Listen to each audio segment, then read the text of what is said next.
The news was confirmed by Dolly's family on August 25, 2026, through a video shared by her nephew, Brian Seaver, who had also been part of the legendary singer's personal security team for many years. And I am representing the Parton and Owens family today, announcing the passing of my Aunt Dolly, Rebecca Parton Dean. For the family, it was an incredibly difficult moment. Seaver revealed that Dolly had actually asked him years ago to deliver the news one day when the time came. In his message, Seaver described Dolly as someone who had spent her life living in the light. He said that she was now with God, reunited with her husband, Carl Dean, her parents, and the many loved ones who had gone before her. Head of security for more than 2 decades, a role my father Larry held before me, I have imagined the heaviness of this moment, but haven't truly felt. Dolly Parton's death is more than the loss of a singer. The world has lost a songwriter, actress, entrepreneur, philanthropist, and one of the most influential figures in American music. For almost 6 decades, Dolly built an extraordinary career. She wrote thousands of songs, created music that became part of popular culture, and successfully crossed the boundaries between country, pop, film, television, and business. Her name will forever be associated with songs such as Jolene, 9 to 5, and I Will Always Love You. Dolly opened doors not just for me, but for her entire family to reach the potential we didn't even know was possible. But behind the blonde hair, sparkling clothes, distinctive voice, and larger-than-life personality was a remarkably humble story. Dolly Rebecca Parton was born on January 19, 1946, in Tennessee. She grew up in the Great Smoky Mountains as one of 12 children. The Parton family lived a very simple life. Their home had no electricity, running water, or many of the basic comforts that other American families took for granted. But it was from that humble environment that Dolly's imagination began to grow. Music became part of her life from an early age.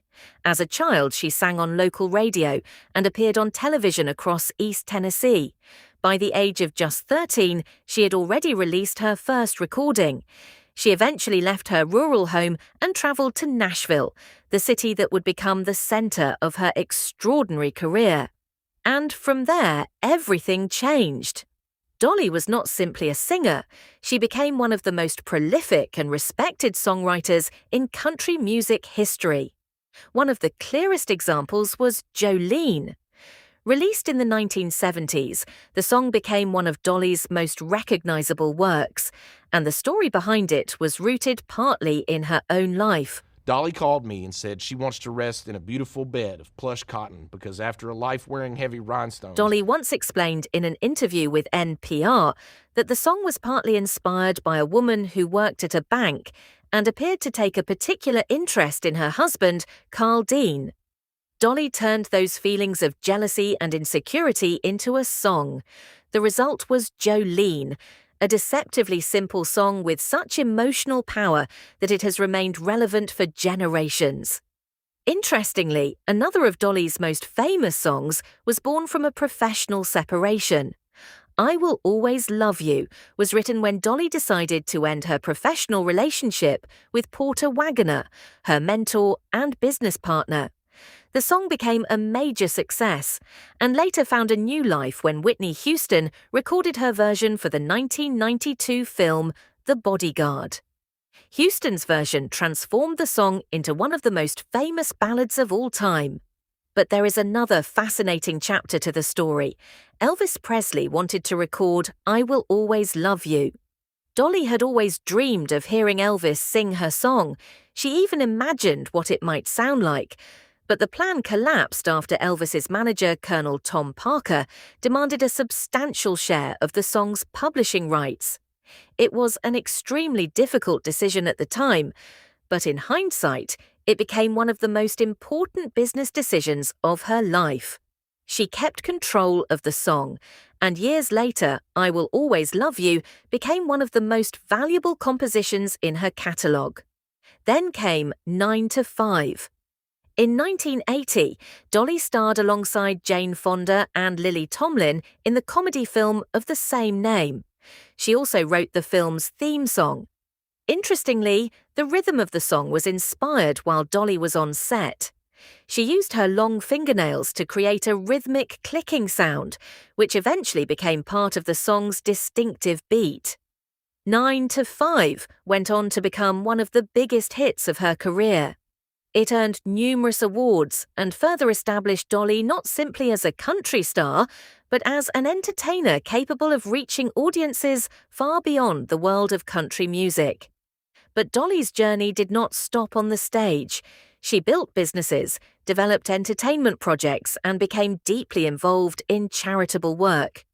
One of her most significant legacies is the Imagination Library, a program that provides books to children in communities around the world. Behind all those achievements was one person who remained central to Dolly's private life, Carl Dean.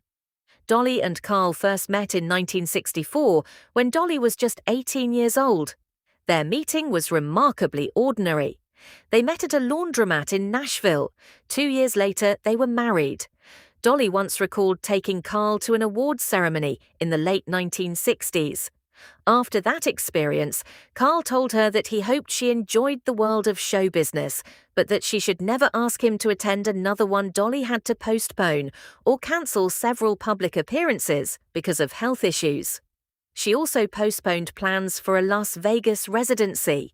In August 2026, she was unable to attend an event at Dollywood after experiencing health problems, including dizziness and dehydration. Even in the final period of her life, however, Dolly continued to speak about her future. She acknowledged that the previous few years had not been easy, particularly after spending so much time caring for Carl. But what continued to impress people was her determination.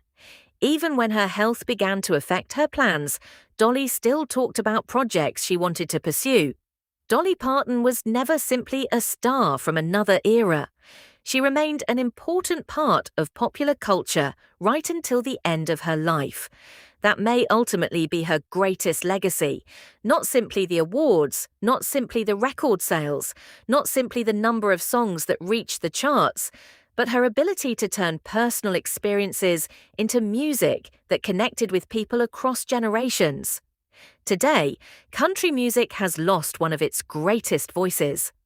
But Dolly Parton leaves behind something much larger than a catalogue of songs. She leaves behind her character, her humour, her generosity, and, above all, music that will continue to be heard long after the generation that first discovered her has passed on. Now her journey has come to an end, but her music has not. The name Dolly Parton will live on every time someone sings Jolene.